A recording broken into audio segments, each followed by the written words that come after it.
Assalamualaikum warahmatullahi wabarakatuh.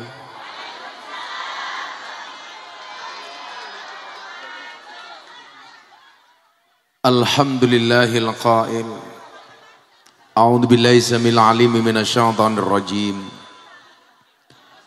Wa'budullaha wa la tusyriku bihi syai'a wa bil walidaini ihsana. Allahumma salli wa sallim wa barik ala hadan nabiyil karim Sayyidina wa maulana Muhammadin wa ala alihi wa ashabil mujahidin at-tahirin. Rabbi shrah li sadri wa yassir li amri wahlul 'uqdatam min lisani yafqahu qawli amma ba'du. Hadratal muhtaramin, para masyayikh, para kiai, alim ulama, tokoh agama, tokoh masyarakat, para sesepuh, takmir masjid dan musola yang saya muliakan, para pejabat yang berkenan hadir dalam semua tingkatannya yang saya hormati, segenap panitia penyelenggara pengajian dalam rangka mengenang 100 hari wafatnya Ibu Hajah Suremi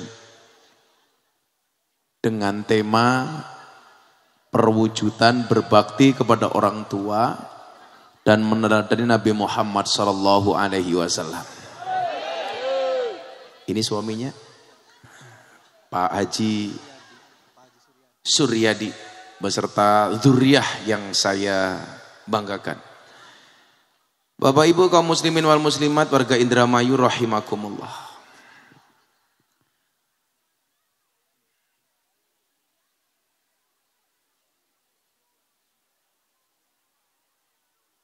Beli tisu di pasar Minggu, ada gajah minumnya susu. Hai orang Indramayu, apa kabarmu? Izinkan Gus Miftah mengucapkan I love you.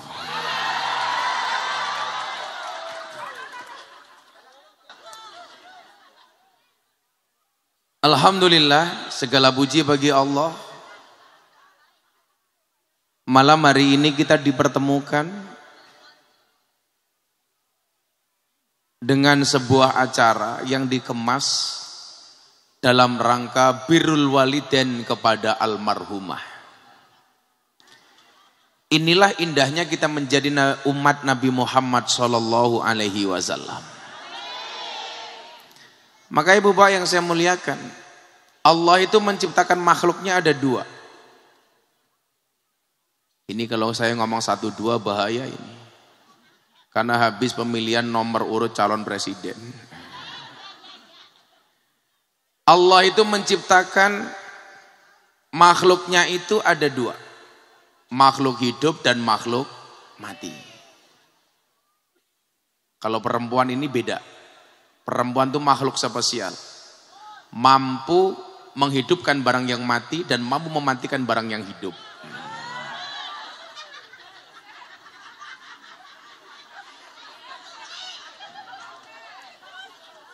Pak Haji Suyati jawab, aku udah lupa tuh.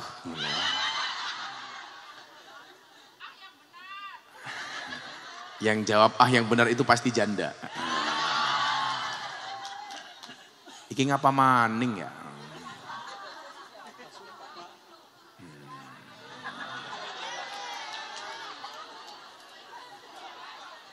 Mau ngisi pengajian sini duduk Pak. Sini. Punggawa kere. Oh rere kok kere. Oh rere. Allah menciptakan makhluknya ada dua. Makhluk hidup dan makhluk mati. Makhluk hidup itu juga ada dua. Kecangkemnya ngapa ya? Kok?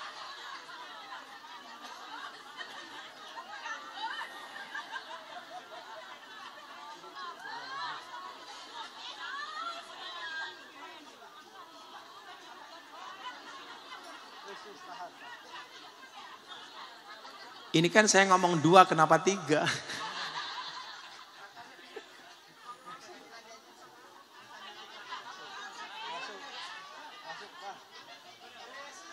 Orang tua bingungi dewek. Nah, makhluk hidup itu juga ada dua. Makhluk hidup yang berakal dan makhluk hidup yang tidak berakal. Ini kayak kita semuanya insya Allah berakal. Kecuali yang bawa degan.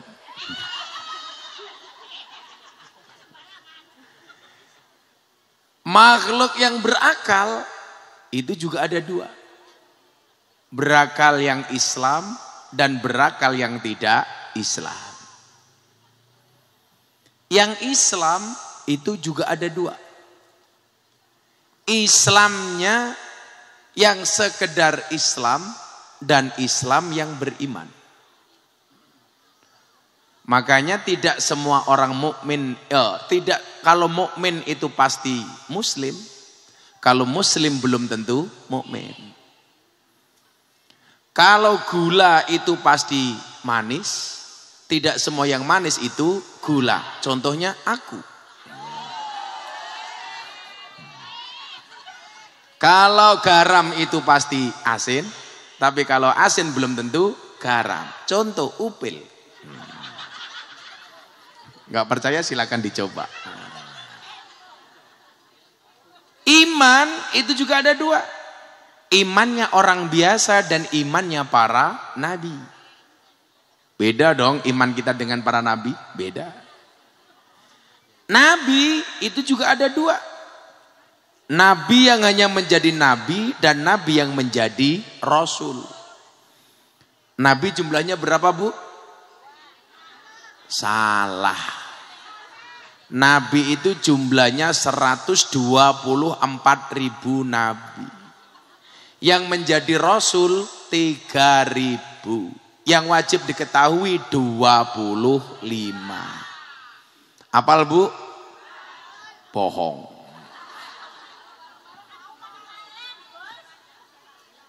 Rasul itu ternyata juga ada dua. Rasul yang hanya menjadi rasul dan rasul yang mendapatkan ulul azmi.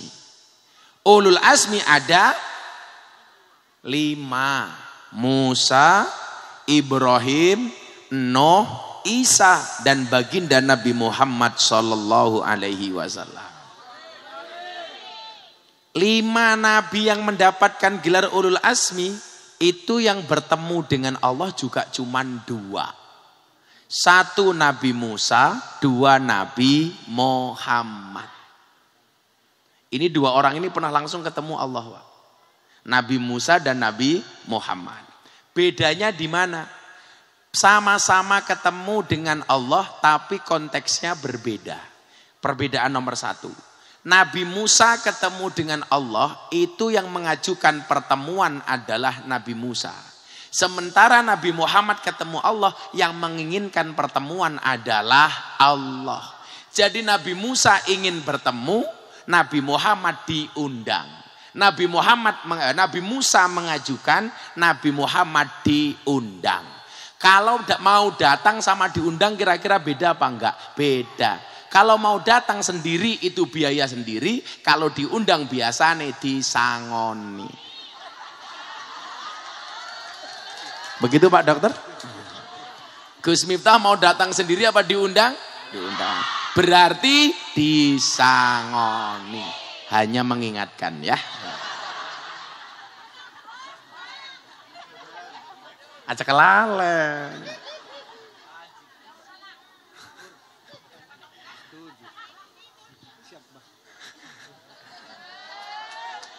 Madep ngidul ya. Oh, kok sana ngidul? Tak pikir tadi di sana ada suara nggak ada wujud. Kok kelasnya kayak kentut gitu lah. Ternyata ada orang. Jamaah bawah sorwet pelem. Pantesan bentuknya kayak pelok. Nah, 1. Perbedaan kedua apa? Nabi nomor 1 ya. Nabi Musa itu mengajukan. Dalam riwayat disebutkan Nabi Musa itu pengen ketemu dengan Allah, minta melalui doa selama 40 tahun baru dikabulkan. Coba lo dengerin. Nabi Musa saja yang nabi, doanya baru diijabah setelah 40 tahun. Lah kita yang bukan siapa-siapa maunya kalau berdoa langsung dikabulkan. Emangnya lu siapa? Mas Hadroh umurnya berapa? Nah rata-rata 16 tahun. Kalau Nabi menikah umur 25 tahun, berarti seharusnya kamu minta jodoh yang solehah mulai dari sekarang. Umur 15 tahun berdoa, 25 tahun ketemu jodohnya. Itu keren. Cara doanya begini, kenapa kamu lihat nih mbak-mbak vokalisnya? Kamu naksir ya. Persoalannya kamu sama mbak vokalis beda pemikiran. Kamu mikir dia, dia mikir aku.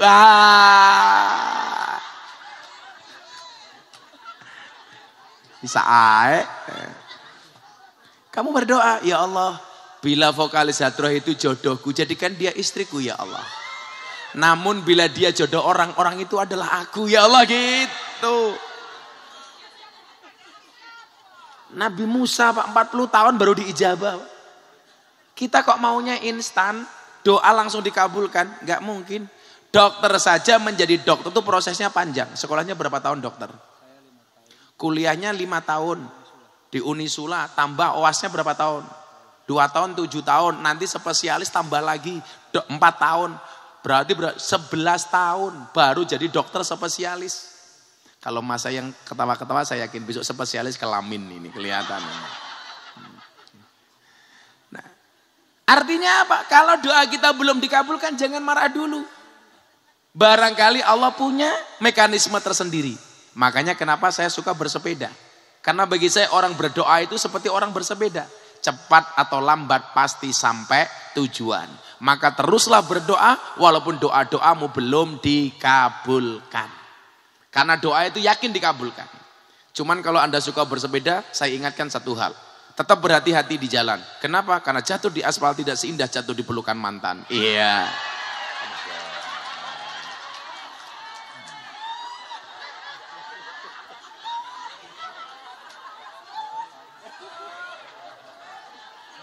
Serah apa-apa, senyum ya.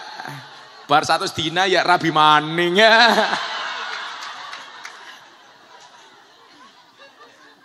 Kan kalau laki-laki nggak ada masa idah. Kalau perempuan ada masa idah.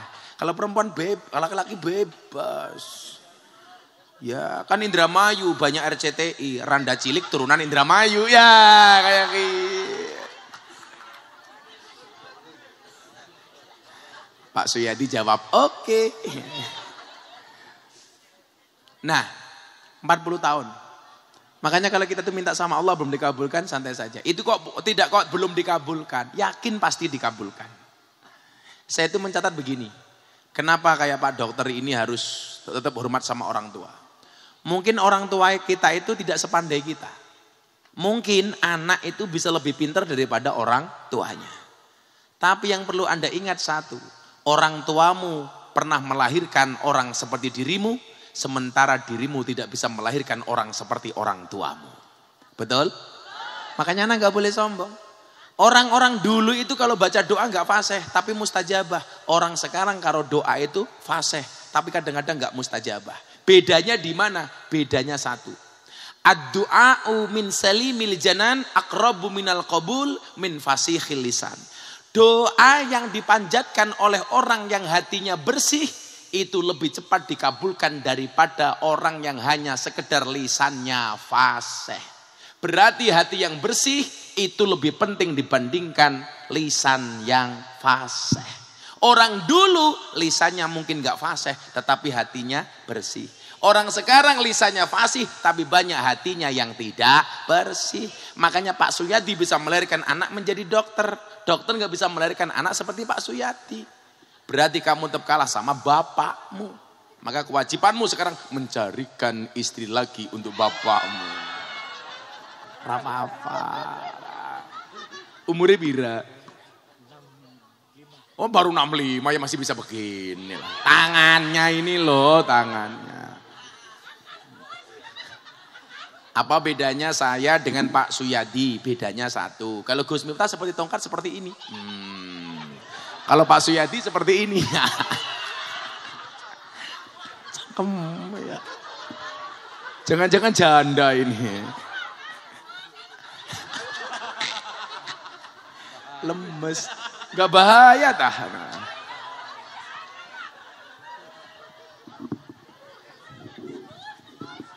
Lemes Gus, lemes. Insyaallah. Satu coba. Maka kita anak-anak muda kayak Ansor, ini harus sering sowan orang tua. Karena orang tua itu mungkin lisannya tidak fasih tapi hatinya bersih. Orang-orang dulu itu kalau berdoa banyak salahnya Pak. Tajwidnya salah, domirnya salah, makhrajnya salah, tapi mustajabah. Di sini yang ngurusi orang mati namanya apa Pak Dokter? Palebe. Lebe. Ada lebe di sini. Lebe. Lebe. Lebe. Biasanya wajahnya kayak bandosa.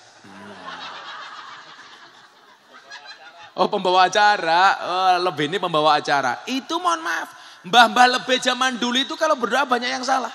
Tetapi mustajabah. Saya punya mbah Lebe, kalau di Jogja namanya mbah Kaum. Itu kalau berdoa, Allahumma inna nas'aluka salamatan fid dinina wa afiatan fil jasadina. Tapi doanya mustajabah.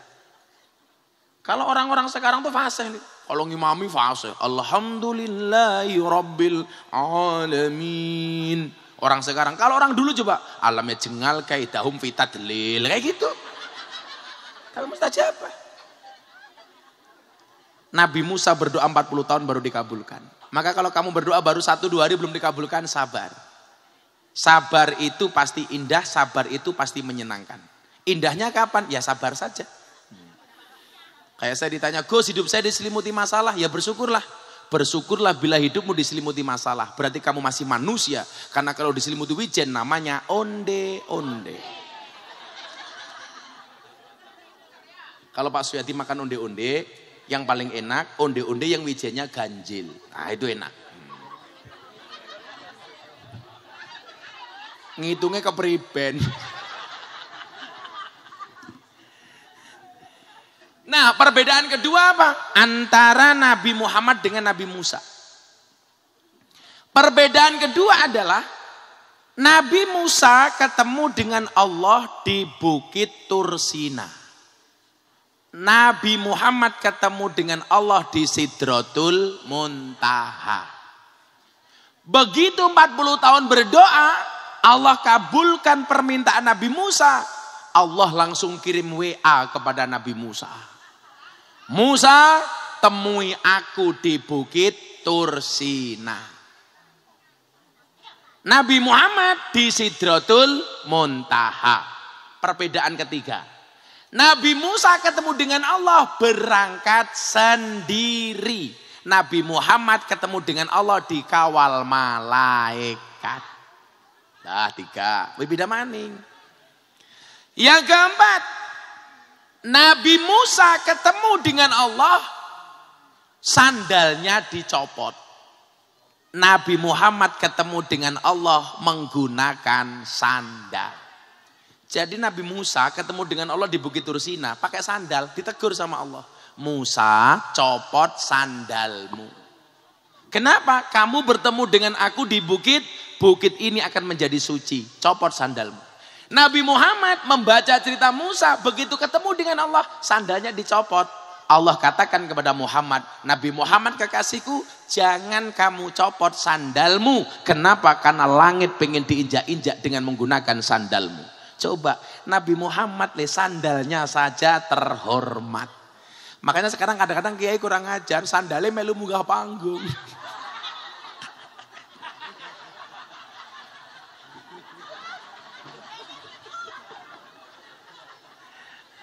Karena aku tadi naruh di bawah, nggak terbawa ke atas. Oh aman ya?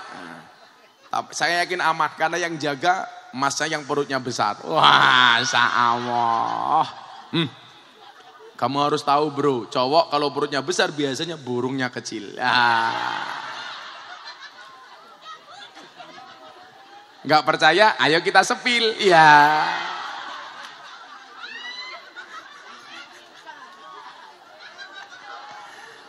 Kalau Pak Suyadi perutnya kecil berarti burungnya besar. Oh, panjang cangkemnya panjang. Kayak ngerti-ngerti ya. Jadi beda ya. Nabi Muhammad itu sandalnya saja terhormat. Disuruh pakai sandal. Nabi Musa disuruh nyopor kan. Masya Allah. Kemudian perbedaan terakhir. Apa bedanya? Nabi Musa ketemu dengan Allah. Hijabnya Allah itu hanya dibuka satu. Anda tahu Allah punya berapa hijab? Allah punya 70.000 hijab. Ketika ketemu dengan Nabi Musa, hijabnya hanya dibuka satu tok. Begitu dibuka hijabnya satu, Nabi Musa terlempar. Gara-gara tidak kuat melihat nurnya Allah. Padahal baru dibuka satu hijab. Begitu nurnya terbuka, Nabi Musa terlempar pingsan 50 tahun. Enggak kuat melihat nurnya Allah. Sampai dirayatkan ada umatnya Nabi Musa. Melihat Nabi Musa, di jidatnya Nabi Musa masih tersisa sedikit nurnya Allah. Umatnya langsung buta. Karena begitu kuatnya cahaya Allah. Dan Anda tahu Nabi Muhammad ketemu dengan Allah tanpa hijab. Seluruh hijabnya 70.000 hijab dibuka oleh Allah. Ketika Nabi berangkat bertanya kepada malaikat Jibril. Jibril, engkau saja yang terbuat dari cahaya itu tidak mampu ketemu dengan Allah. Bagaimana dengan aku wahai Jibril? Dijawab oleh malaikat Jibril. Wahai Nabi Muhammad beda. Bedanya di mana? Aku memang terbuat dari cahaya kata Jibril. Tetapi cahayaku bukan cahayanya Allah. Sementara engkau wahai Muhammad tercipta dari setengah cahayanya Allah. Jadi Nabi Muhammad itu mampu ketemu Allah, Pak. Karena Nabi Muhammad diciptakan dari setengah cahayanya Allah. Itulah yang disebut dengan Nur Muhammad. Maka saya sampaikan Nabi Muhammad itu satu-satunya orang yang tidak terbuat 100% dari tanah. Separuh dari tanah, separuh dari cahayanya Allah. Kalau kita 100% terbuat dari tanah. Kalau kayak ibu-ibu kayak gini mungkin terbuat dari tanah longsor.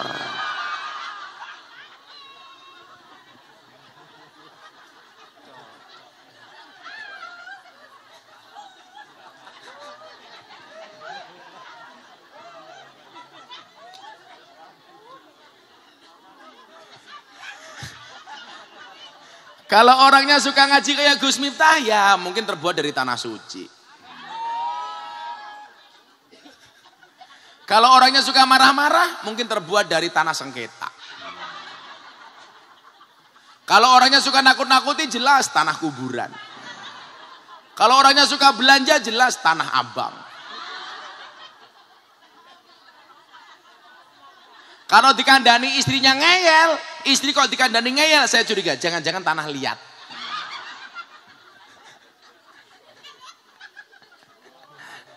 Kalau ini jelas ini. Kalau itu jelas, suka belanja, tanah abang. Kalau ini tadi tanah apa? Tanah sengketa. Cangkemnya sembarangan. Nyata kasih jeruk. Nangkapnya pinter temen ya. Saya curiga jangan-jangan mantan copet.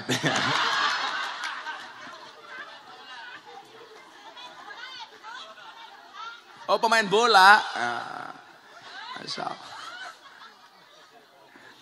Nah, beruntungnya kita Bapak Ibu, kita terbuat dari tanah yang merupakan umatnya Kanjeng Nabi Muhammad.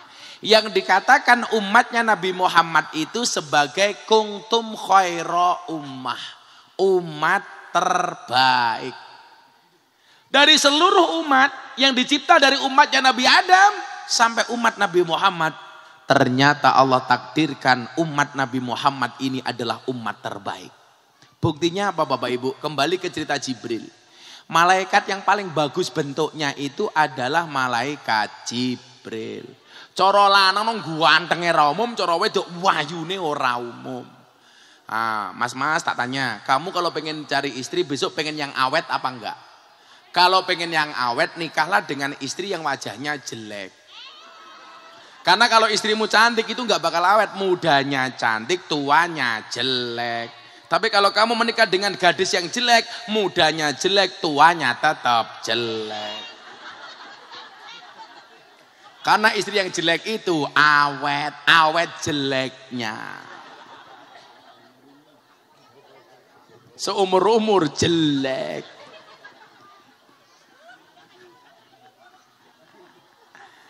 Loh sekarang kan cantik bisa dipoles ya Pak Dokter ya. Selama punya ini. Cantik itu relatif. Ya kan? Editing itu alternatif.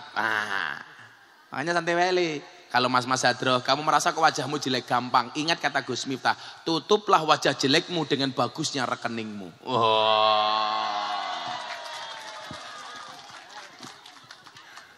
Karena bagusnya rekeningmu akan mendapatkan cewek yang ayu. Iya. Sekarang cowok yang good looking kalah menarik dengan cowok yang good rekening. Berangkat dari cowok yang good rekening akan menjadikan wajah istrinya glowing. Dan di balik wajah istri yang glowing ada suami yang golong koming. Kok Suyati senyum-senyum? Iya. Sekarang wajah jelek, bawa ke dokter selesai ya dok ya. Sekarang coba, ibu-ibu itu susah diatur. Buktinya apa? Kayak ngapa maning. Apa? Kesurupan. Kenapa yang di tengah bu? Oh anaknya nangis. Ya mak, lumbian gawe ini budi dipaksa ya.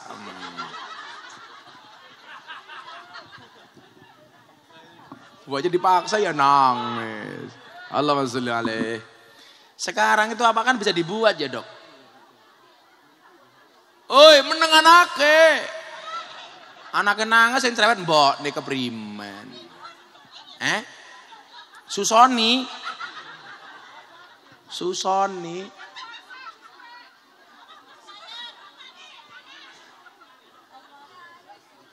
Ya daripada rame ditinggal ngopi dulu.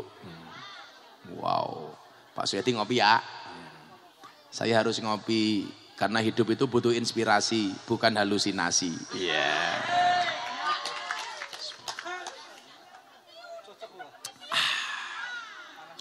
Sangit temen ya. Saya suka kalau kopi pahit. Pak Suyati kalau minum kopi ada gulanya, tolong jangan diaduk. Supaya manisnya di akhir. Kenapa? Karena kalau manisnya di awal sudah biasa kayak cangkeme caleg kayak gitu.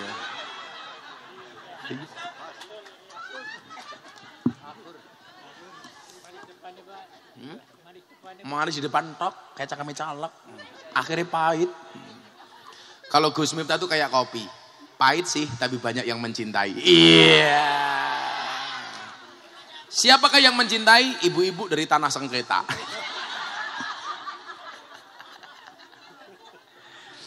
Ya Allah, praktek dokter jalan bebas desa Tugu Kidul, kecamatan Gliyeng, Indramayu. Oh Seliyek kok Gliyeng. Konsultasi dan pengobatan, anak yatim piatu gratis, berlaku setiap hari. Imam masjid, khotib, marbot, lebih, imam musola, jamiah marhaban gratis. Khusus untuk penyakit panu. Panu.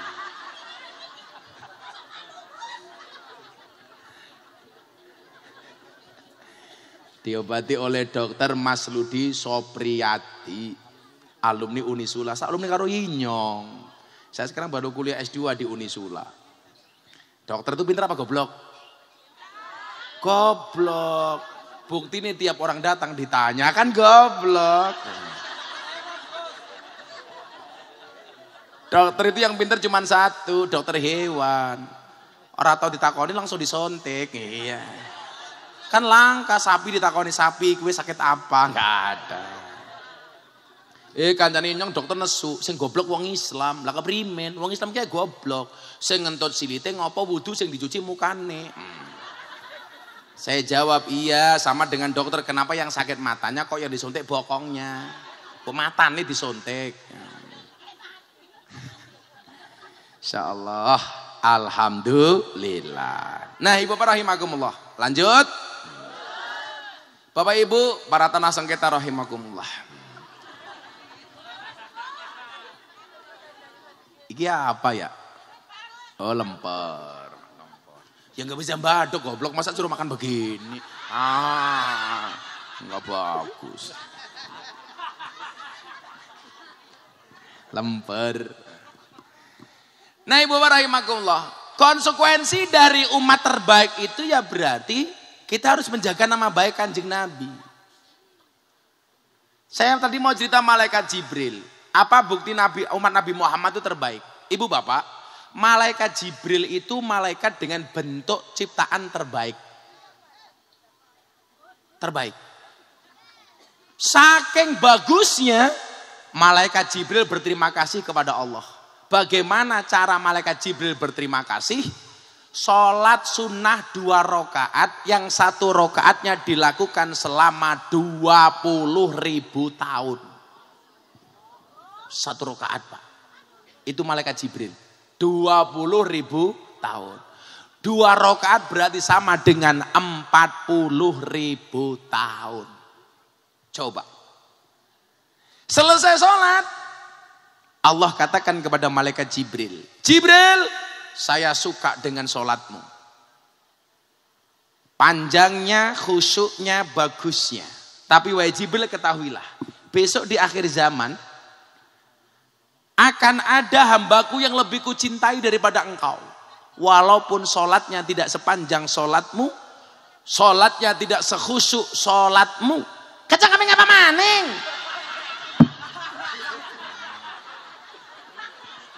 Kok geting aku? Kamu nafsu sama aku ya? Kan kamu sudah tua. Ana wong ngomong malah kan aku zizi.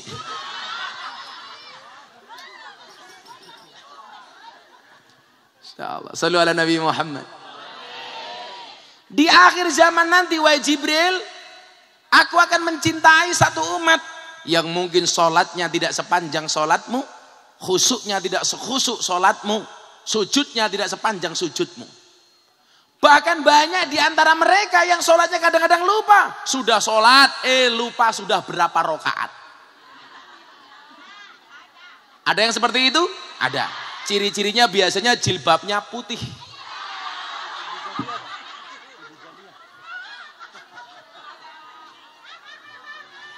Putih semua ternyata. Yang jilbabnya hitam insya Allah lebih parah.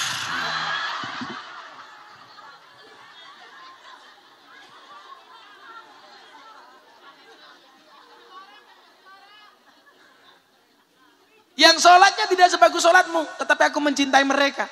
Siapa? Kata malaikat Jibril, mereka adalah umat Nabi Muhammad sallallahu alaihi wasallam.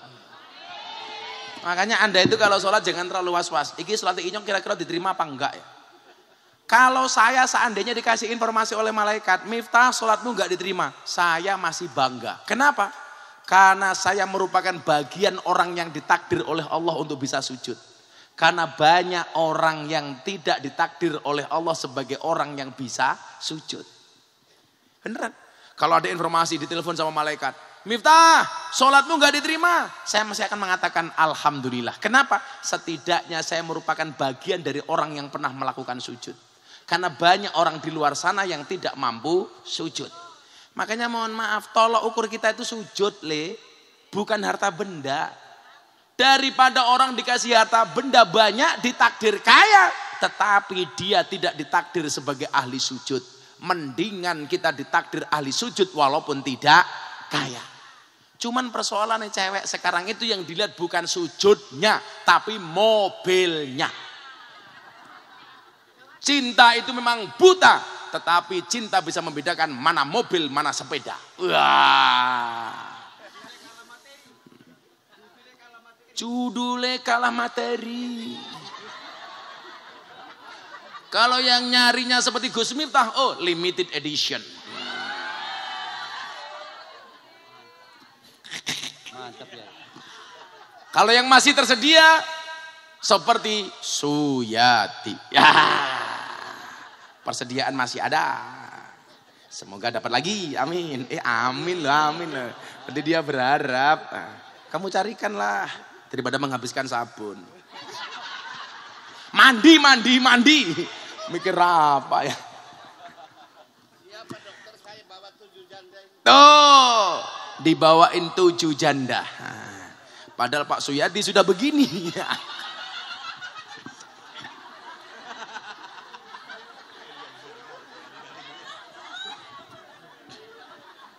Nah, karena kita ditakdir sebagai umat terbaik, itu ada konsekuensinya.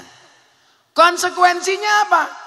Kalau ditakdir masuk surga, umatnya Nabi Muhammad lebih dulu masuk surga dibandingkan umat-umat terdahulu. Tapi sebaliknya kalau masuk neraka juga lebih dahulu. Nah, ciri-ciri umat terbaik itu apa? Ta'muruna bil ma'ruf wa tanhauna 'anil munkar. Jadi ciri umat terbaik itu amar ma'ruf nahi mungkar. Kebanyakan orang kita hari ini amar ma'ruf nyambi mungkar. Kelasnya STMJ, sholatnya terus maksiatnya jalan. Ya kepriwe? Malah tanya inyong. Kan itu Rika. Kelihatannya pengajian. Sampai rumah berani sama suami. Itu berarti STMJ, sholatnya terus maksiatnya jalan. Kalau pengajian mantuk-mantuk, sampai rumah sama suami, hati-hati. Pak Suyadi lihat, kenapa ibu-ibu dari tadi kipas-kipas? Itu bukan karena kepanasan, tapi karena takut bedaknya luntur.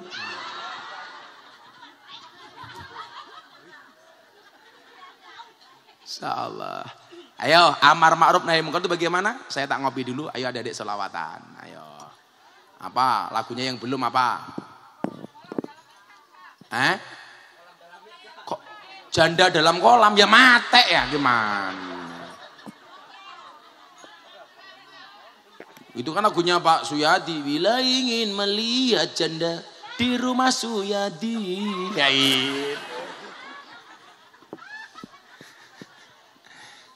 lagunya yang belum apa? Lontong tahu sudah belum? Iwa bandeng ono iwa sepat. Pak Suyadi ganteng, moga-moga istrinya 4. Nasab Nabi bisa enggak? Nasab Nabi bisa enggak, Dok? Anak turun Nabi itu lagunya itu loh. Salatullah salamullah. Terus anak turunnya Nabi, bisa enggak? Salatullah salamullah ala tahar. Contoh. Karena aku bukan vokalis. Nanti amplopku double. Mas Sadra sudah dikasih amplop belum? Pada. Tapi sorry Le, kita berada di acara yang sama, tapi insya Allah dengan amplop yang berbeda ya. Ini vokalisnya mana vokalisnya? Oh vokalisnya mbaknya. Oke, vokalisnya mbak. Yang sebelah utara itu yang mana? Utara itu yang mana? Kok vokalisnya letik-letik? Kamu kenapa vokalisnya duduk di atas? Karena dia lebih memilih aku dibandingkan milih kamu.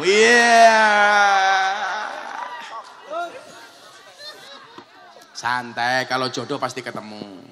Ketemunya di mana? Di pelaminan. Sebagai apa? Sebagai penabuh hadroh.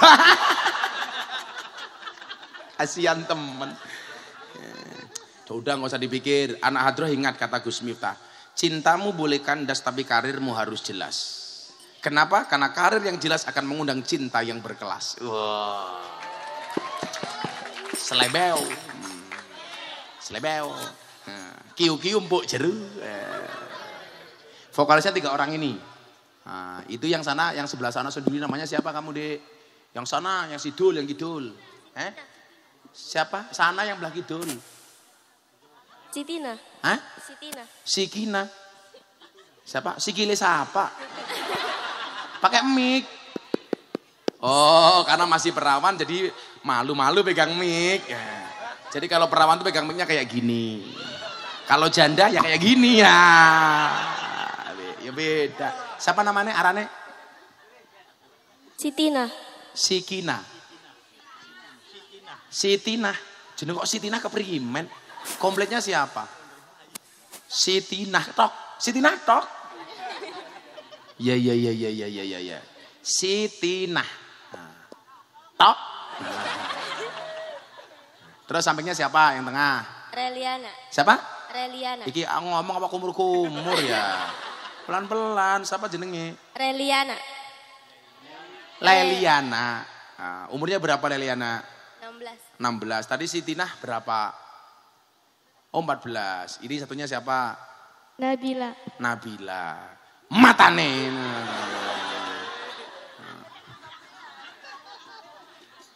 Mudah-mudahan besok mbak-mbaknya di atas jodohnya bukan salah satu di antara mereka. Tapi santai anak hadroh. Anak hadroh itu keren pecinta Nabi. Akan modalnya cuma sarung. Kamu jawab, jangan lihat sarungnya tapi lihat ilmunya goblok. Isinya.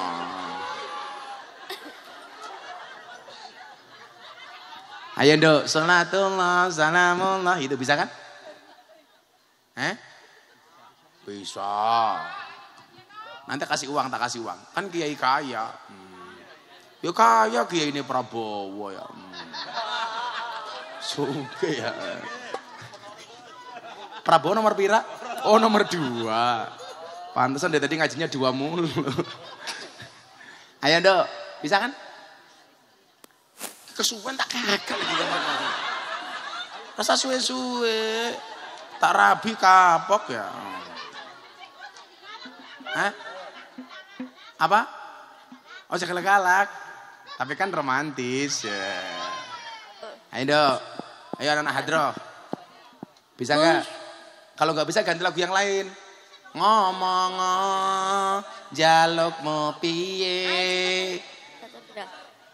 Bisanya apa? Bisanya apa? Sini masih, sana berhenti keprimen ya. Itu artinya memang kalian tidak berjodoh.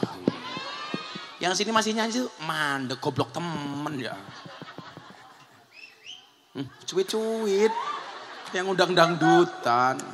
Yaudah sangoni. Karena aku banyak uang. Walaupun belum diamplopi. Itu nama hadrohnya apa? Apa? BF? Oh GS apa kepanjangannya GSA? Gemah Sholawat Al-Islah. Gemah Sholawatan? Al? Oh anak pondok Al-Islah. Oh ada Pak Direktur. Oh Ponorogo, Ponorogo mau ngendi Kang? Oh Gandu, Melara. Wah, ya putune Mbah Muhammad Besari Ponorogo. Udah, kayak tak sangoni kayak cah lelek 500. Kayak sini 1 perwakilan. 2, 3, 4. Nah, gitu kucireng. Wes 1 saja ngapain? Semuanya maju bagi teman-teman ya. Kalau sama mbak-mbaknya aku gak mau ngasih uang, maunya ngasih nafkah. Iya. Cie, Pak Suyati ngelirik Nabila cie. Ya itu mbaknya satu-satu nih. Sini mbaknya satu-satu. Ya. Sana 1. Sini. Saya terima nikahnya. Panitia jaluk melarat temen ya. Panitia jaluk. Inyo kan kudune diwenehi. Halo Pak Suyati nikah malam hari ini yang ngasih mas kawin saya piwe. Seperangkat alat sholat berserta maksiatnya. Insyaallah. Semoga Pak Suyati panjang umur. Jadi orang sedunia mati Pak Suyati hidup sendiri.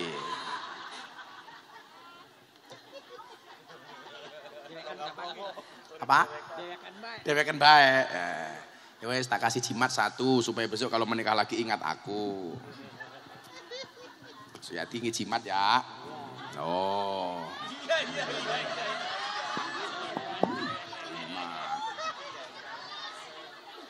Ya kan aku kiai kaya. Kiai ini siapa? Prabowo.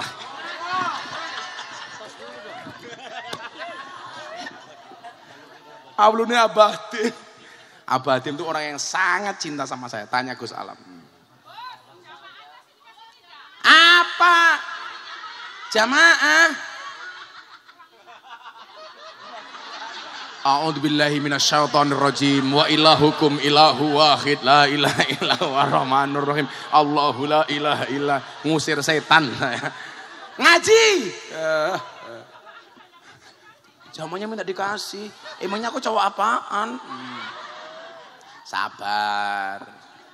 Sabar ya, Bu. Nanti kalau kamu udah jadi janda. Ya. Siyati lumayan 1.000 ya. Shallu ala Nabi Muhammad. Nah, salah satu karakter umat Nabi Muhammad itu adalah wasatiyah. Wasatiyah itu artinya moderat. Makanya perintah Allah dalam Al-Quran, wa kadzalika ja'alnakum ummatan wasaton. Umat yang tengah-tengah, moderat. Nah, Islam ini didesain tidak ekstrim kanan, tidak ekstrim kiri, tapi yang tengah-tengah. Berarti Islam kita itu harus rasional, Islam kita itu harus menyenangkan, Islam kita itu harus asik. Karena Nabi Muhammad diutus, wa ma nursilul mursalina illa mubasyirina wa mungdirin.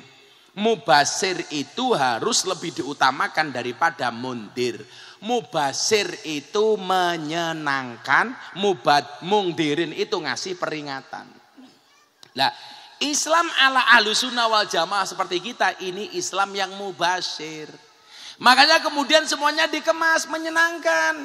Islam ala ahlussunnah wal jamaah.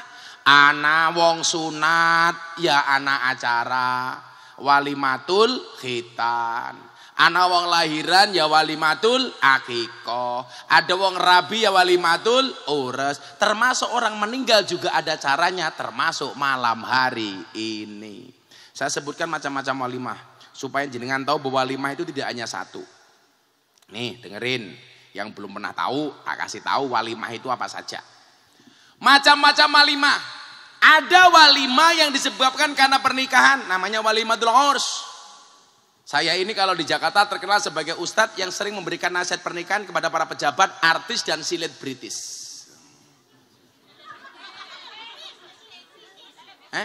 Oh ya selebritis kok selebritis. Yang setajam silet itu loh. Oh silet. Makanya artis-artis di Indonesia kalau menikah rata-rata yang memberikan nasihat saya.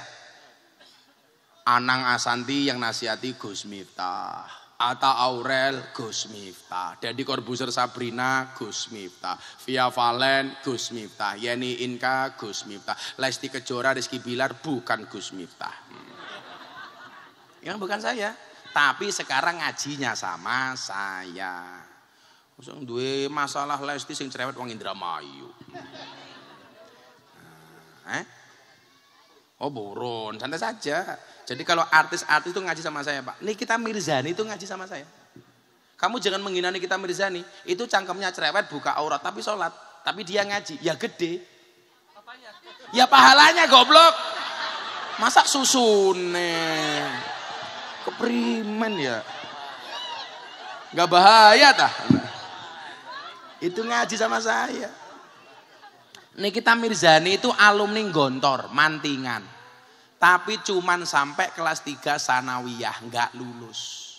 Kalau seandainya lulus mungkin kayak Mama Dedeh, versi barbar. Itu jamaah inyong. Dan yang terbaru zamannya Gus Miftah adalah idolanya Pak Suyadi, Lucinta Luna. Kayaknya ayu temen dirangkul bus ini metu. Walimatul urs. Ada walimah yang disebabkan karena akikoh, namanya walimatul hares. Ada walimah yang disebabkan karena khitan, namanya walimatul i'dar. Kalau anak Indramayu belum sunat, saya sarankan sunatnya di Kabupaten Jepara. Pasti bentuknya lebih bagus, ukir-ukiran.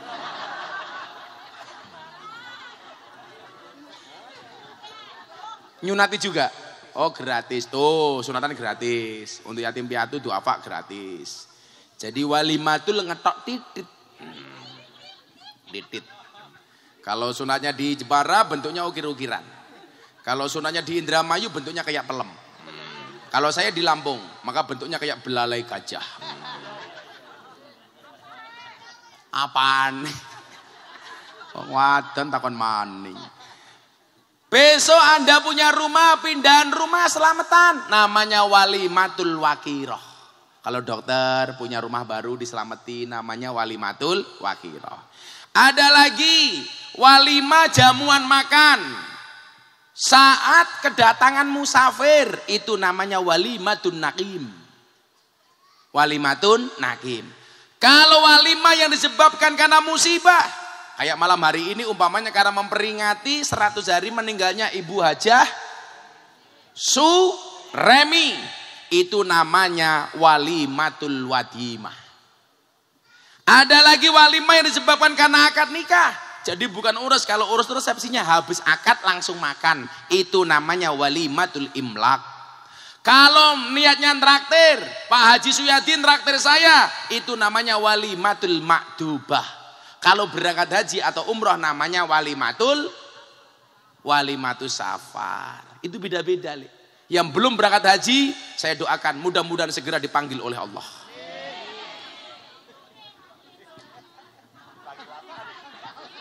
Segera dipanggil Allah, amin.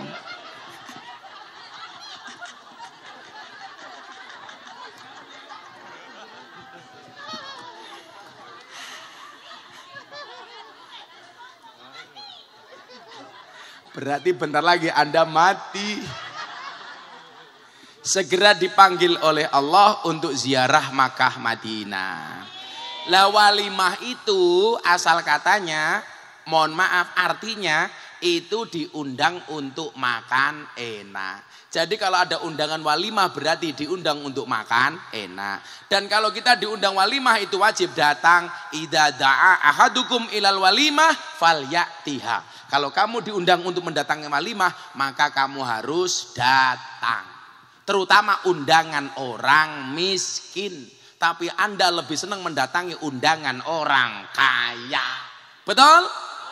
Padahal kata Nabi, amaroni Robbi sab'an. Tuhanku memerintahkan kepadaku 7 hal. Salah satunya apa? Amaroni Robbi an uhibbal masakin.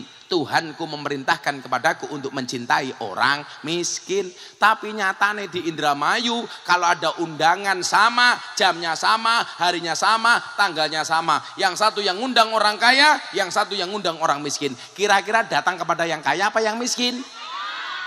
Yang kaya. Padahal kalau kata Nabi seharusnya mendatangi yang miskin. Oh miskin langka berkate cangkem.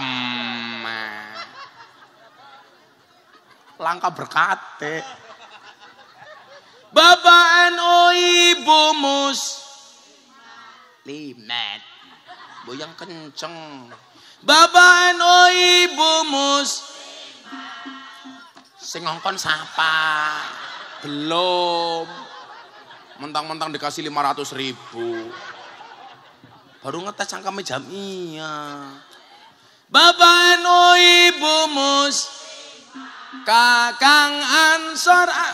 Sing ngongkon siapa gila? Ini dulu kok. Kan aku enggak minta enggak ditabui. Menang disit. Malah keteblok.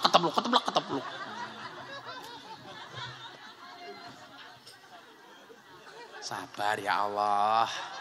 Sabar itu indah. Indahnya kapan? Ya sabar saja. Bapak NU Ibu Kakang Ansor Adewa tayat tahlilane saben malam.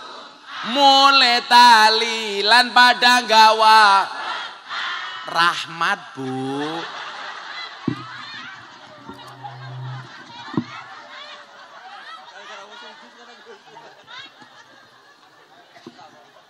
Primen berkat baik.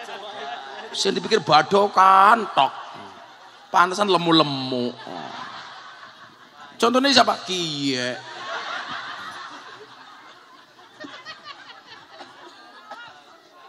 Indramayu dilawan.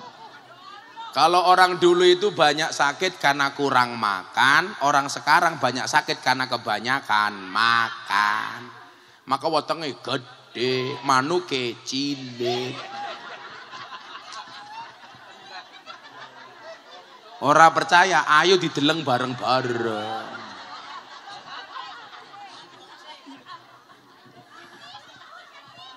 Jadi salahnya kita itu kalau diundang orang kaya sama orang miskin justru memprioritaskan orang kaya.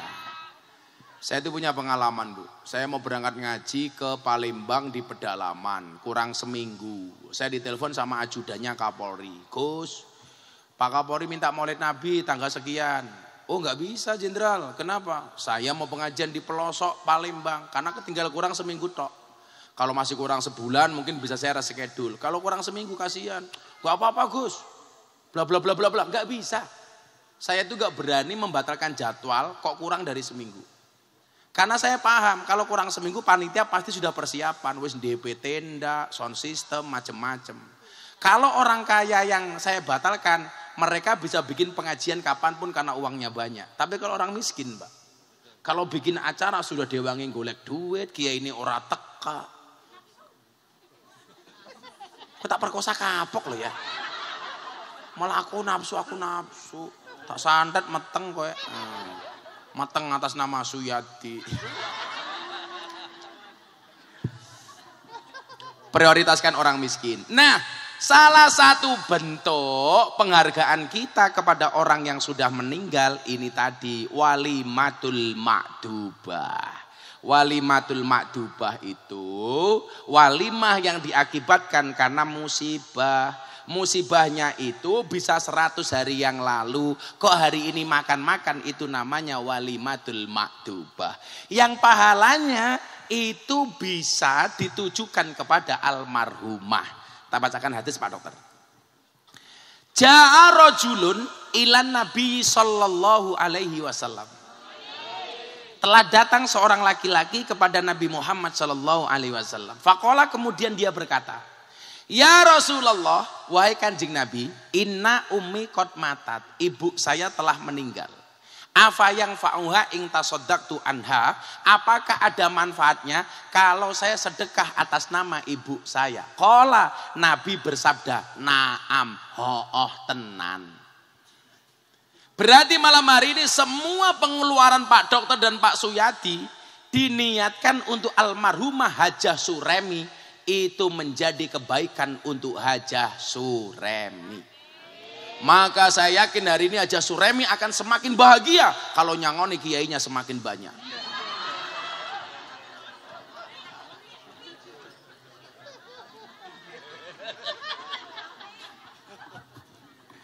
Itu kan hadis, bukan saya yang minta. Kalau saya kan hanya sekedar mengingatkan.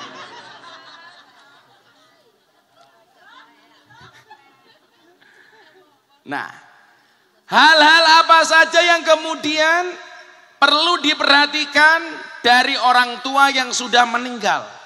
Satu hal mungkin yang perlu saya ingatkan Bapak Ibu. Ya, ini persoalan utang piutang. Mas siapa namanya? Mas Dokter. Jadi begini, jangan sampai ibumu, kamu pastikan setelah 100 harinya ini, kamu pastikan ibumu terbebas dari hutang. Sekecil apapun. Termasuk utangnya njaluk lombok berambang ning warungnya tangga nih. Kalau bisa ditanya, saya mau cerita nih, mau ada santrinya Mbah Dim.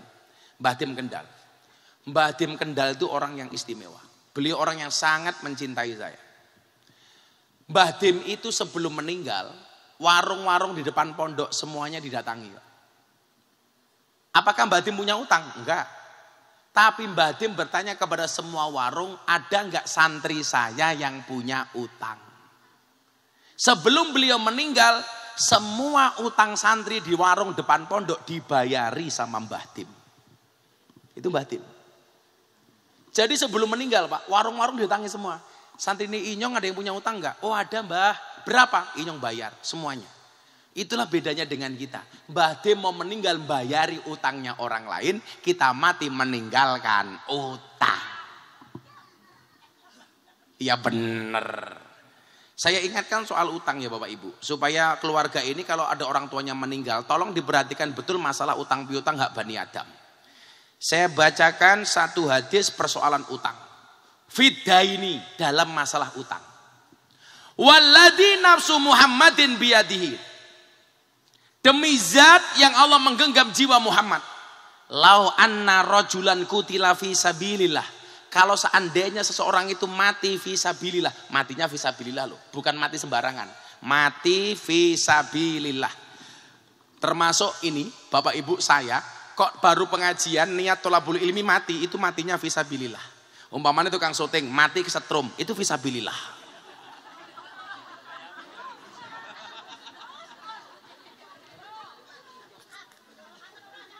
Man kharaja fi talabil ilmi fahuwa fi sabilillahi hatta yarji'a. Barang siapa keluar mencari ilmu, dia fisabilillah sampai pulang. Makanya kalau kita punya anak di pondok kok meninggal, dia ditakdir sebagai kematian fisabilillah. Kok saya ngaji seperti ini malaikat datang saya mati, itu fisabilillah.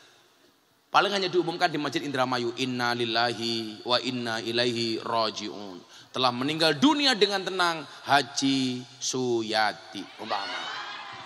Kok kebalik ya? Siapa yang meninggal bukan Suyati tapi sing wetenge gede.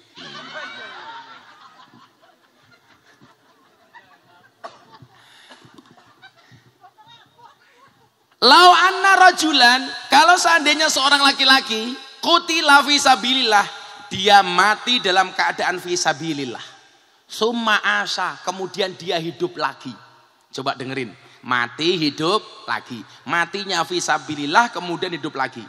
Summa kutila fisabilillah, kemudian dia mati kedua kalinya fisabilillah. Summa asa, kemudian dia hidup lagi. Summa kutila fisabilillah, mati ketiga kalinya tetap fisabilillah. Summa asa, kemudian dia hidup ketiga kalinya tetap hidup lagi. Wa alaihi dainun, tetapi baginya hutang, madakhalal jannah, maka orang yang berhutang itu tidak akan pernah masuk surga hatta yakdiya dainahu, sehingga dibayarkan hutang-hutangnya. Makanya Mbah Lebe itu kalau ada orang meninggal dunia biasanya mengatakan apa? Bagi ahli waris, bagi Bapak Ibu para pelayat yang merasa ada almarhumah tanggungan hutang, tolong sampaikan kepada ahli waris. Karena itu berat nih. Siksa kubur yang paling berat itu salah satunya orang utang nggak bayar, nomor 2 orang nguyuh ora cewek. Kamu cewek. Nggak ada air Gus, dia pakai batu. Sampai keprimannya diusek-usek kayak gini.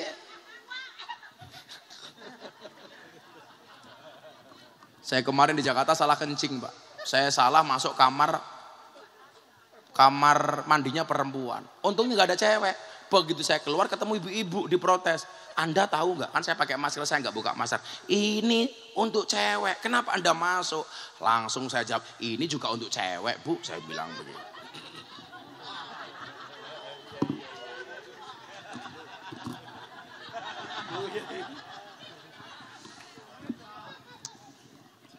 Siksa kubur paling berat karena satu hutang nggak bayar. Hati-hati, jangan gampang hutang, apalagi bukan untuk kebutuhan pokok.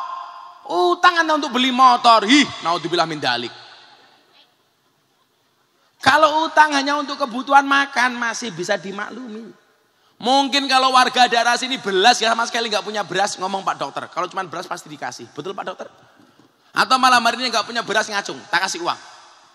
Bener-bener gak punya beras. Tapi kalau punya ngaku gak punya, saya doakan miskin seumur hidup. Sedap. Kadang-kadang hutang sesuatu yang tidak penting. Orang itu kalau hutang wajahnya melas, kalau disuruh bayar males.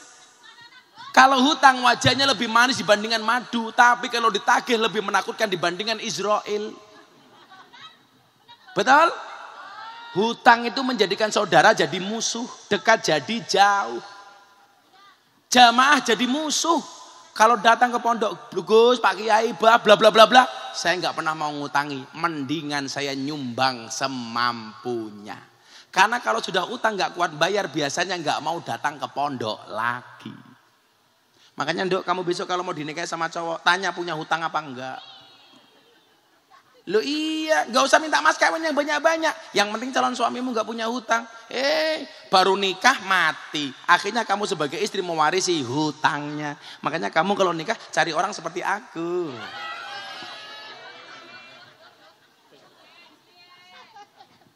Tapi kan aku setia. Istriku cuma satu.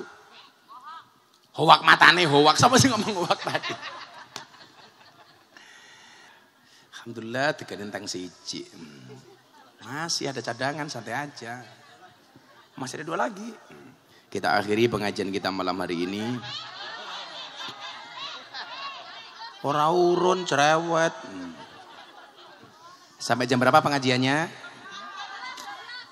Apaan? Saya harus ke Semarang. Subuh cangkem. Banser sampai subuh.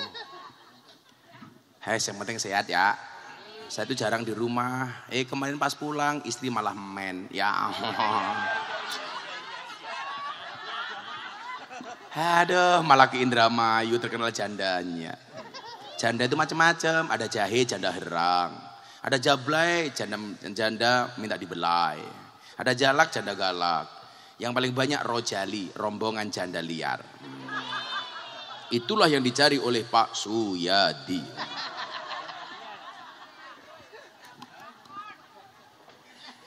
Malah iya keprimen. Kalau Pak Suyadi menikah dengan janda, tidak ada malam pertama, adanya malam terusan.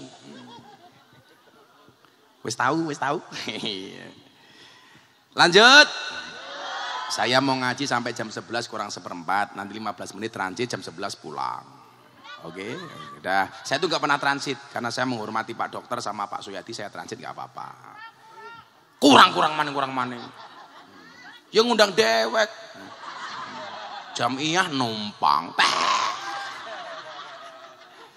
Tapi rajinlah ngaji. Karena an-nadru ila wajil alim bahwa ibadah. Memandang wajah kiai itu ibadah. Makanya kamu pandang, makanya di depan, jangan di samping. Kan gak bisa lihat kamu. Bah. Ya Allah.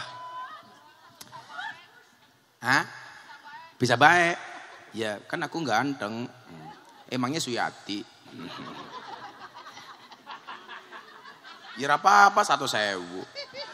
Pokoknya jadi santri harus keren Le. Karena santri bisa menjadi orang keren. Contohnya aku. Kalau dulu kan kesannya santri itu desa. Enggak, ya Pak Kiai ya. Santri harus keren. Nyatanya Gus Miftah kemarin seminggu diundang presiden 2 kali. Mungkin kader NU yang paling sering diundang presiden Gus Miftah. Saya udah lupa berapa kali undang sama presiden. Alhamdulillah. Enggak, saya cuma pengen mengatakan santri NU ternyata bisa diterima di tingkat nasional. Makanya kamu bangga jadi santri. Santri bisa jadi presiden, Gus Dur. Santri bisa jadi wakil presiden, Kiai Ma'ruf. Santri bisa jadi gubernur, Bu Khofifah. Santri bisa jadi wakil gubernur, Gus Yasin. Santri bisa menjadi kiai viral. Siapa? Terima kasih. Santri bisa jadi kiai Nelonde. Siapa? Gus Miftah. Santri bisa jadi kiainya Purel. Siapa? Gus Miftah. Santri bisa jadi idolanya janda. Siapa? Inyong maneh.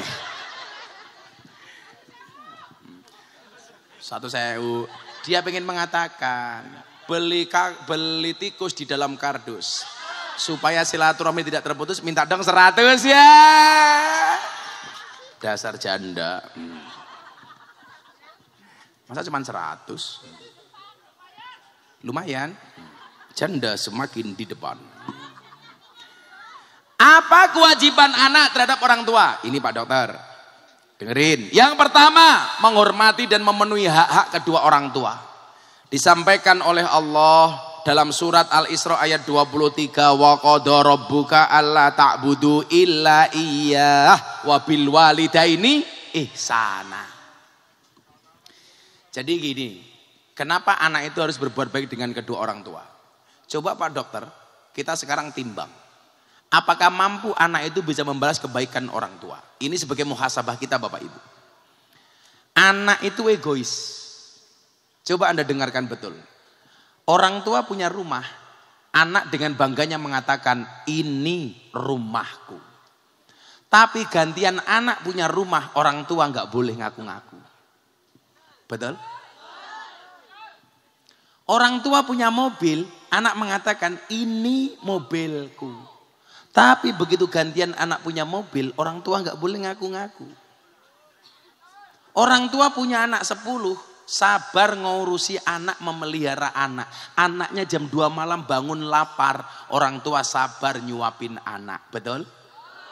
Anak jam 2 malam bangun ngompol, orang tua sabar ngurusi ompolnya anak. Tetapi begitu 10 anak sudah dewasa, tidak bisa ngurusi orang tua 1. Padahal siklus orang tua kembali seperti anak. Dulu anak kecil nangisan, orang kalau sudah tua biasanya mas kayak anak kecil nangisan lagi. Tapi orang tua 1 bisa ngurusi tangisan 10 anak, 10 anak tidak bisa ngurusi tangisan orang tua 1.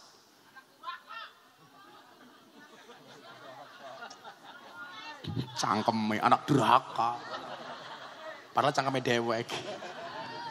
Belum selesai, itu anak. Sehingga mohon maaf, ketika Sayyidina Ali ditanya, wahai Ali, bisa enggak seorang anak membalas kebaikan kedua orang tua? Dijawab sama Sayyidina Ali, seandainya seorang anak berbuat baik 24 jam seumur hidupnya, itu tidak mampu membalas jasa seorang ibu ketika melahirkannya. Jadi kalau seandainya seorang anak berbuat baik 24 jam seumur hidupnya sampai mati, ternyata itu tidak sepadan dengan jasa seorang ibu ketika melahirkan anaknya. Ibu itu kan keren. Ibu, engkaulah wanita yang mulia, derajatmu 3 tingkat dibanding ayah. Kau mengandung, melahirkan, mengandung lagi, melahirkan lagi, mengandung lagi, melahirkan lagi, mateng maneng, manak maneng, gawe maneng has.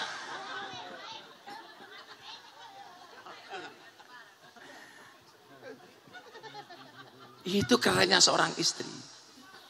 Makanya padahal salahnya bukan pada istri, tapi pada suami. Indung-indung, kepala indung, mata melirik, kaki kesandung. Jangan salahkan istri mengandung, salahkan suami yang punya.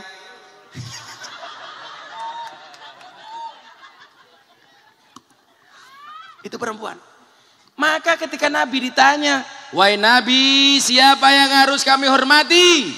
Ibumu, ibumu, ibumu, bapakmu. Ibunya berapa? 3. Bapaknya berapa? 1. Berarti bapak 1, ibunya? Yes. Setuju ibu-ibu? Anak saya bilang sama istri saya, Bun, kata Abah tadi bapak 1, ibunya 3. Kenapa Abah kok ibunya cuma 1? Istri saya masak terong pak, dipotong-potong. Dek, kamu tahu ini namanya apa? Terong. Jumlahnya berapa? 1. Kalau terong 1 mau dimakan orang 3, caranya gimana dek? Ya dipotong-potong bun. Sana bilang bapakmu, mah aku takut. Takut istri matane. Saya nggak takut istri, tapi saya menghargai perasaan istri. Saya punya prinsip, lelaki yang hebat bukan lelaki yang mencintai banyak wanita, tetapi mencintai satu wanita dengan banyak cara. Kenapa saya harus ngomong seperti itu? Karena direkam banyak kamera.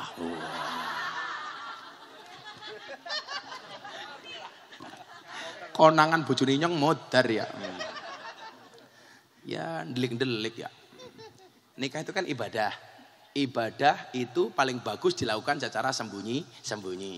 Ya, makanya kalau ibadah diam-diam baik. Kalau di Amerika nggak berpahala. Begitu. Jangan-jangan Suyadi udah punya. Iya. Yeah. Kalau ngomong jujur tak kasih 1 juta.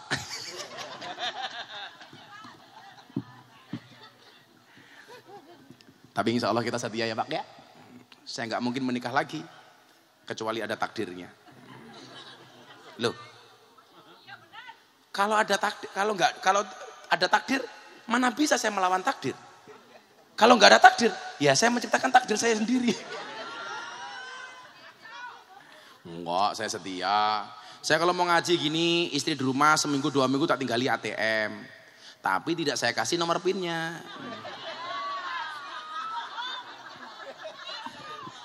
Istri saya itu nggak pernah ke mall, nggak pernah ke pasar, tapi tiap hari paketan datang terus. Mumet dah sinyong. Karena perempuan tuh hobinya cuma 3, ngemil, ngomel, ngemol. Betul? Ngemil, ngemol, ngomel. Dan perempuan paling benci dengan cowok 3 hal. Omong kosong, otak kosong, dompet kosong. Betul? Makanya membahagiakan istri cukup dengan 70 cara. Satunya shopping, sisanya 69. Nah. Saya tidak paham.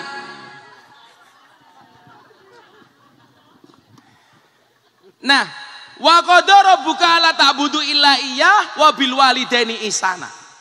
Itu aslinya wa bil walidaini ahsin. Fi'il amr yang jadi masdar. Jadi mohon maaf, jangan sampai kemudian surga kita itu terdilai gara-gara tidak hormat kita kepada bapak ibu kita. Coba Pak Dokter, pernah nangani orang melahirkan enggak Pak Dokter? Coba Anda lihat perjuangan seorang perempuan. Perempuan itu istimewa Bu. Kalau laki-laki salah sunat hanya dibilang malpraktek. Mati karena salah sunat malpraktek. Tapi kalau perempuan mati karena melahirkan surga Pak. Hebatnya perempuan. Saya ulangi, perempuan mati karena melahirkan surga.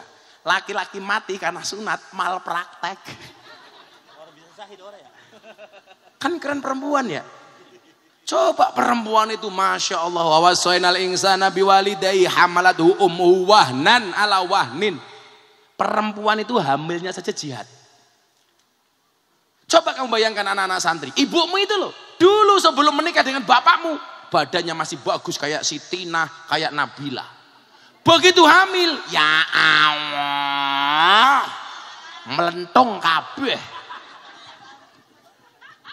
Dulu masih seksi, berat badannya 40 kilo. Begitu hamil 60 kilo.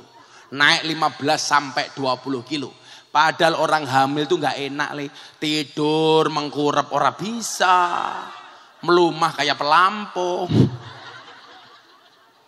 Coba kamu bayangin. Dan itu berlangsung 9 bulan. Makanya kalau adik-adik santri, kamu pengen merasakan betapa nelangsanya seorang istri hamil, kamu nanti pulang cari batu bata 15 kilo, kamu tali di perutmu. Ditanya Pak Suyadi, ngapain nak? Latihan meteng.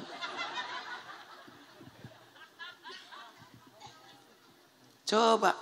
Begitu sudah 9 bulan, HPL-nya datang hari perkiraan lahir. Sudah buka 2. Dibawa kepada dokter Mas Rudi. Sampai klinik nutup maning. Kan banyak kejadian. Sudah buka, ketemu dokter nutup maning. Isin ora tegel ndelok dalane. Begitu sampai rumah kerasa maning. Budal maning, akhirnya nginep neng klinik. Ditunggoni sabar, buka 1, loro, telu, nganti buka 15. 10. Kok 15? Teneh kayak hanggar pesawat. Coba kadang-kadang istri itu kalau mau melahirkan Pak ngeden 2 hari 2 malam. Betul? Coba si gemuk, kalau ngising ngeden 30 menit baik. Rasanya silitnya nganti suwek. Ini perempuan ngeden mau melahirkan 2 hari 2 malam. Ya Allah. Mulai saya kayak ngapa rong dina rong bengi ngeden. Makanya aja sembrana karo wong tua. Kesuh ya nyong. Ora metu-metu. Kadang-kadang bayi ini kurang ajar. Wis ngeden rong dina rong bengi ora gelem metu. Soalnya apa? Malah minta jalan lain, cesar. Kan bajingan ya. Sudah 2 hari 2 malam ngeden gak keluar-keluar, akhirnya dicesar. Kenapa bayi minta dicesar? Karena nggak tega lihat jalan bayinya.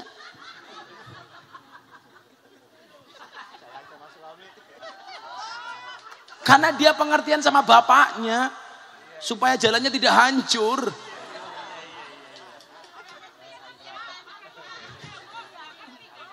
Dan luar biasanya bayi itu kalau lahir Pak, ditakdir oleh tangannya genggam. Bayi lahir tangannya genggam apa begar? Genggam. Kenapa bayi tangannya genggam? Karena kalau begar rusak jalannya kecakar-cakar. Itu ibu, Masya Allah perjuangannya luar biasa. Begitu bayi sudah keluar dari jalannya normal, apakah penderitaan seorang istri berhenti? Enggak. Dokter datang membawa bayi, Bu, belum selesai. Apa maning dok? Dondomi dulu. Saya tanya sama dokter, katanya di dondomi itu enggak pakai bius. Langsung kan lamarannya. Dulu masih lamaran, zaman ibu saya. Belum ada bius. Cetus, atang. Dulu itu Mbak, yang zaman dulu belum ada bius untuk itu. Cara menghilangkan supaya tidak sakit apa? Gendong bayi. Melihat anaknya sehingga mengalihkan rasa sakit dari dondom kepada bayinya. Saya tanya sama mak saya, itu enggak dibius. Zaman saya dulu lahir. Ceplus, atau. Ceplus, atau. Semakin lama ceplus, atau. Begitu merampung, bapak nih cerewet, dokter. Apa maning? Inyong dibagai titik. Aja ditutup kabeh. Dokternya guyon, ya sudah dipasang resleting saja. Makanya lumrah kalau ibunya mati itu syahid. Tapi kalau anaknya yang mati bisa memberikan syafaat kepada orang tuanya untuk masuk surganya Allah. Itu perempuan. Makanya sakit hati betul kalau orang tua itu, mohon maaf, orang tuamu itu sakit hati bukan karena kamu tidak bisa ngasih uang mereka. Tetapi ketika doanya kamu bantah dengan kelakuan kasarmu. Sekarang anak laki-laki itu lucu. Ibunya marah kamu lawan, pacarnya marah kamu diam. Pertanyaan saya, sebenarnya susu siapa yang kamu hisap duluan?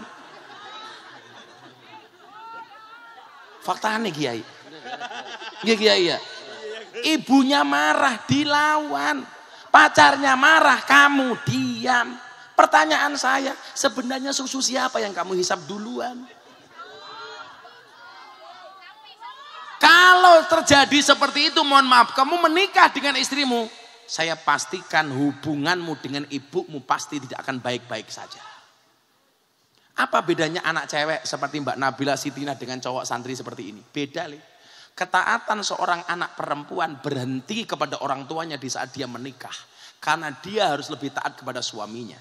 Tapi seorang anak laki-laki ketika dia sudah menikah sekalipun tidak berhenti taatnya kepada bapak ibunya. Betul? Lah rusaknya hubungan anak laki-laki sama bapak ibunya itu biasanya karena istrinya.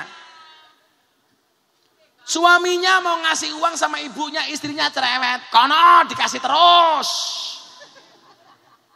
Hei istri, kamu dengerin. Kenapa suamimu tetap harus taat kepada ibunya? Karena besarnya suamimu, karena air susu ibunya, bukan karena susumu. Kesuh nyong. Bener gak ya? Fakta nih, kita itu besar karena susu ibu, bukan susu istri. Kan cuman kemasannya. Kok geding nyong? Itu sama orang tua sia-sia. Dan ternyata saya membuktikan bahwa doa orang tua itu betul-betul mustajabah. Saya kasih semangat ibu. Kalau Anda ngomong saya pamer, goblok. Nggak ada ceritanya saya pamer. Kemarin bapak saya itu sudah daftar haji reguler. Sudah 15 tahun nggak berangkat-berangkat. Setelah Ramadan tahun kemarin bapak saya telepon. Kok bapak pengen haji ya? Tapi kok masih lama? Oh bapak mau berangkat haji furodah. Kalau bapak mau kita berangkat. Jangan mahal. Itu orang tua. Nggak mau membebani anak. Jangan mahal. Pak tenang. Saya akan cari uang untuk bapak. Ternyata saya cek haji furodah harganya 600 juta. Saya harus memberangkatkan bapak dan ibu saya. Berarti 1,2 miliar. Bapak ibu berdoa saja, saya nyari uang. Kalau ibu ridho, bapak ridho, pasti dapat. Akhirnya saya daftar. Bapak dan ibu saya. Begitu saya daftar, saya ingat. Kalau saya hanya memberangkatkan bapak dan ibu saya, ada yang cerewet. Siapa? Bapak dan ibu mertua saya. Dikira pilih kasih. Betul? Karena orang Jawa kan seperti itu. Sing lakoni adem ayem, sing nyawang kakean cangkem. Sing kakean cangkem biasanya jilbabnya putih.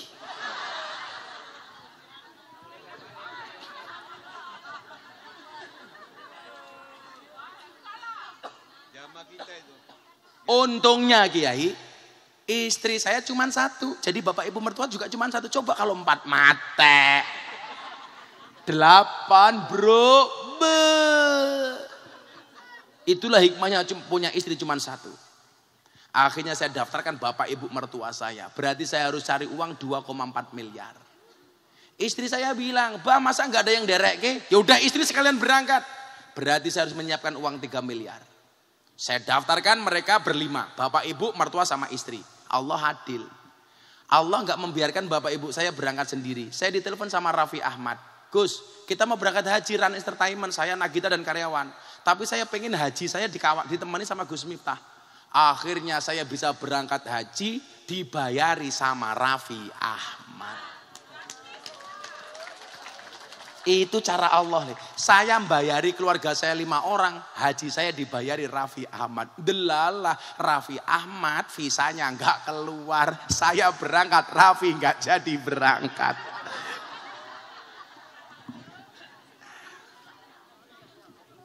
Saya bilang sama Raffi, "Santai bro, tahun depan lu berangkat, gua berangkat, tak temenin gua yang bayar sendiri." Karena teman saya, Pak. Ini cara Allah.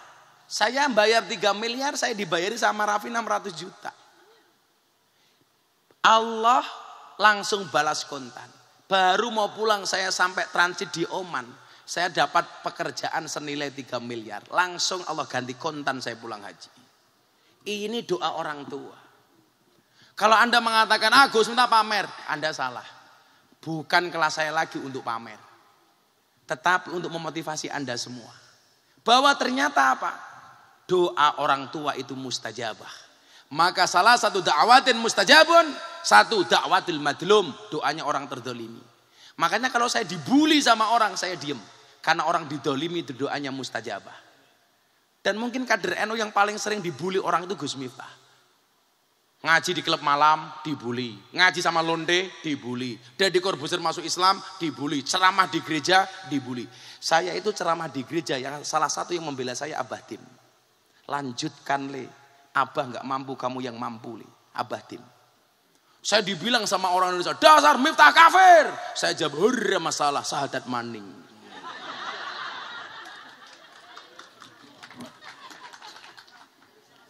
Saya dibilang, "Dasar Miftah goblok." "Hurra apa-apa, goblok bae laris, Rika pinter ora payu." Yeah.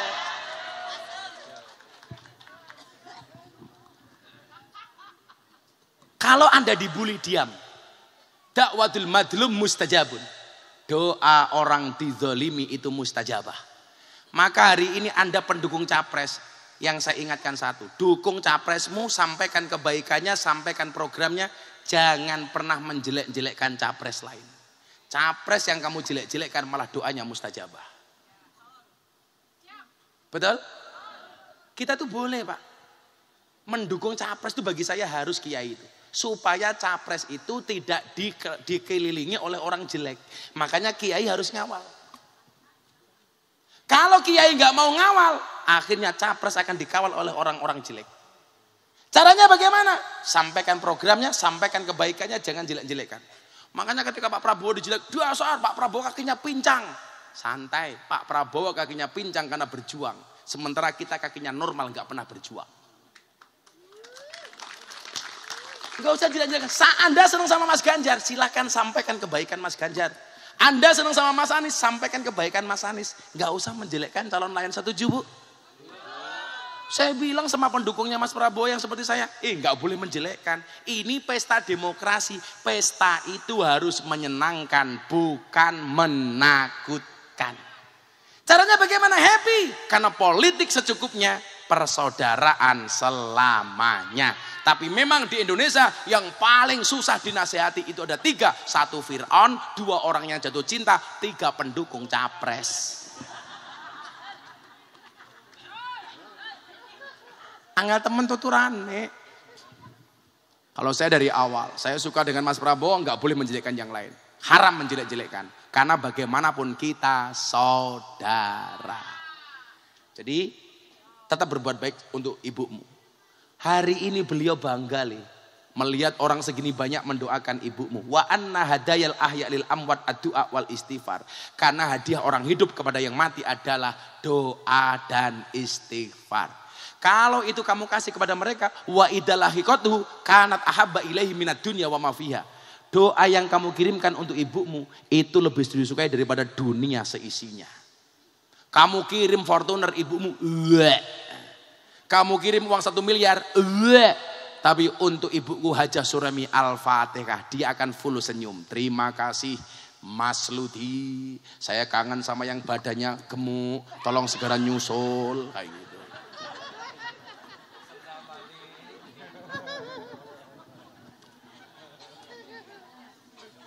Alumni Jombangnya ngendi?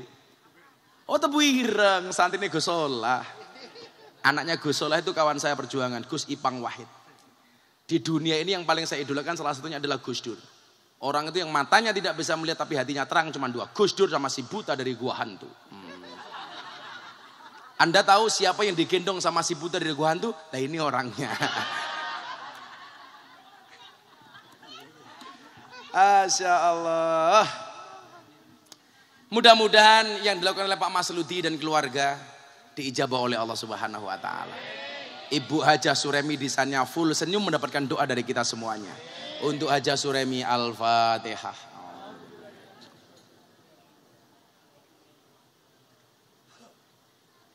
Bismillahirrahmanirrahim. Allahumma shalli ala sayyidina Muhammad wa ala ali sayyidina Muhammad walhamdulillahi rabbil alamin. Allahumma ighfir lana dzunubana wa liwalidayna warhamna kama rabbayana shighara wa li jamil muslimina wal muslimat wal mu'minina wal mu'minat al ahya'i minhum wal amwat min ummati sayyidina Muhammadin sallallahu alaihi wasallam wa nakhussu khususan ila hadrati al marhumah Hajah Suremi ya Allah. Allahumma ighfir laha warhamha wa'afiha wa'fu anha wa akrim nuzula wasi' madkhalha waj'al jannata maswaha. Allahumma anzilir rahmata wal maghfirah 'alaiha min ahli la ilaha illallah Muhammadur Rasulullah. Faya ayyuhan nafsul mutmainnah irji'i ila rabbiki radiyatan mardiyah fadkhuli fi ibadi wadkhuli jannati walhamdulillahi rabbil alamin. Pak Dokter, Pak Suyadi, matur nuwun, mudah-mudahan almarhumah pinaringan derajat husnal khotimah. Terima kasih. Assalamualaikum warahmatullahi wabarakatuh.